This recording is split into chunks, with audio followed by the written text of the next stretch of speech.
2.5 பவுனுக்கு gold chit போட்டிருந்தேங்க. ஒரு சிலர் என்ன வாங்கினேன்னு காமிக்கலன்னு சொல்லி கேட்டிருந்தீங்க. ஆல்ரெடி யூடியூப்பில் லாங் வீடியோவாக போஸ்ட் பண்ணதுனால தாங்க மினி விலாகாக வந்து நான் ஷேர் பண்ணிக்கல. லாங் வீடியோட லிங்க் கீழே கொடுக்குறேங்க. டைம் இருந்தால் கண்டிப்பாக செக் பண்ணி பாருங்கள். இந்த மாதிரி சின்ன சின்ன ஒர்க் பண்ணுறதுக்கு எனக்கு ரொம்ப பிடிக்குங்க. அன்றைக்கி வந்து ஒரு ரீல் பார்த்து தான் ட்ரை பண்ணியிருந்தேன். பட் ஸ்ட்ரெயிட்டாக வரல, ஜிக்ஸாக்காக வந்தது. இது பண்ணுறதுக்கே ஒரு 1/2 hour போல் ஆச்சு. சரி ஓகேன்னு சொல்லி அதை அங்கேயே ட்ராப் பண்ணிவிட்டு ப்ளைனாக லேஸ் வச்சு மட்டும் வந்து வியர் பண்ணியாச்சுங்க. அன்றைக்கி பார்த்துட்டிங்கன்னா கோல்டு சிட்டில் இந்த பேங்கிள் தான் வாங்கியிருந்தோம். 3 பவுன் வந்ததுங்க. 1/2 பவுனுக்கு எக்ஸ்ட்ரா பே பண்ணுற மாதிரி இருந்தது.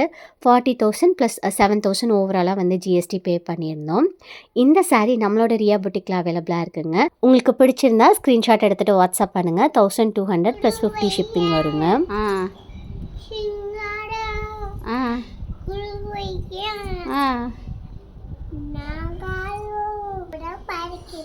சூப்பராக பாடிட்டம்மா.